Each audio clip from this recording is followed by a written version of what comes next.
शुभ सकाळ पिलामाने आज आम क्रिया पढ़ा सप्तम श्रेणी रे जो तीनोटी क्रिया देछि से विषय जानिबा। गोटे क्रिया देछि मिश्र क्रिया, आ गोटे क्रिया प्रयोजक क्रिया, आ गोटे क्रिया नामधातु क्रिया। यही तीनोटी क्रिया विषय जानिबा। प्रथमे जानि नेबा क्रिया कौन। क्रिया हेउछि आमे जो कर्म करूछंती, जो काम करूछंती, से कामटाको क्रिया बोली कहा जाए। प्रथमे जानिबा प्रेरणार्थक क्रिया बा प्रयोजक क्रिया संज्ञा जानिबा, तार उदाहरण स्वरूप जानिबा।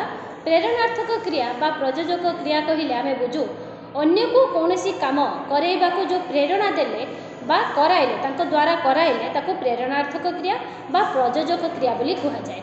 जेपरि मु कहिली बहिबा, बहिबा होची से स्वतंत्र निजे भाव में कौन बही जाउची, ताको गोहाइबा, नाचिबा, मु नाचिली नाचिबा, किंतु नचेइबा अन्य द्वारा मु करैली नचेइबा, इबा लगुची एबा लगुची, यहीपरि लगिले प्रेरणार्थक क्रिया कौन ना सृष्टि होउची। प्रेरणार्थक क्रियार किछि उदाहरण स्वरूप देखिबा।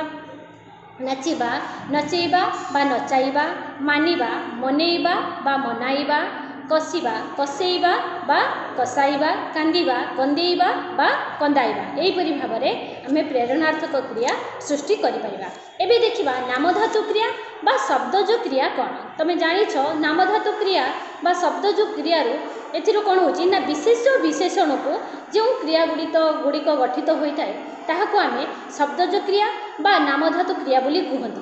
तुमे जानिछ जे आमे जेते सब कथा कहउचंती आमे सब विशेष विशेषण को नेकी ही कहउचंती, आ अव्ययर व्यवहार करचंती, सर्वनामर व्यवहार करूछंती, ए सब नेकी आमे कोन हमर कथोपकथन रे व्यवहार करूछंती। वर्तमान जो विशेष विशेषण गुड़ी को नेबा से विशेष विशेषण जो आम क्रिया प्रकाश कले सेटा हो कौन ना नामधातु क्रिया बा शब्दज क्रिया। उदाहरण स्वरूप देखिबा आखि, आखि गोटे कौन विशेष बा विशेषण तुम कही विशेष विशेषण नेले कौन ताको आम नामधातु क्रिया प्रकाश करवा। आखि आखेइबा, कान कानेइबा, गोड़ गोड़ेइबा, काख काखेइबा, पाख पाखेइबा, लंबा लंबेइबा, पाकल पाकड़ेइबा, बाड़ी बाड़ेइबा, हाथ हातेइबा, नाक नाकेइबा, यहीपरि भाव में आमे नामधातु क्रिया रे प्रकाश करि परिबा। एबे देखिबा आमे संयुक्त क्रिया और मिश्र क्रिया कौन तार संज्ञा जानिबा, ता उदाहरण स्वरूप जानिबा। एबे तुमे माने देख संयुक्त क्रिया बा मिश्र क्रिया काहाकू कहती। दुईटी पदर संयुक्त होइकी जो क्रियाटा सृष्टि होता है ताहाकू आमे मिश्र क्रिया बा संयुक्त क्रिया बोली कहती। ए दुईटी पद गोटे क्रिया अछि मानेकर जीवा, जीवा गोटे पद अच्छी ताकू मो संयुक्त क्रिया रे प्रकाश कले ताकू कहिबी गमन करिबा।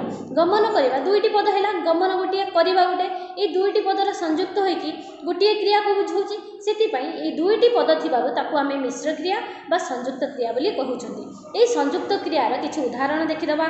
जीवा गमन करिबा, भांगिबा भग्न करिबा, जिणिबा जय करिबा, पालिबा पालन करिबा, रागिबा राग करिबा, बाहरिबा बहिर्गत हेबा, पाचिबा पक्व हेबा, साधिबा साधना करिबा, सोइबा शयन करिबा, सोइबा शयन करिबा, धाइबा धावित हेबा, गढ़िबा गठन करिबा, उठिबा उत्थित हेबा, देखिबा दर्शन करिबा, देबा दान करिबा, पीबा पान करिबा, कांदिबा क्रंदन करिबा, एहीपरि भाव में मिश्र क्रिया आमे कोन करिबा ना प्रस्तुत तैयारी करि परिबा। तुम माननको मु मिश्र क्रिया, प्रेरणार्थक क्रिया, नामधातु क्रिया विषय आलोचना कली। जदि कौन असुविधा थाए मते पचारि परिबा। धन्यवाद।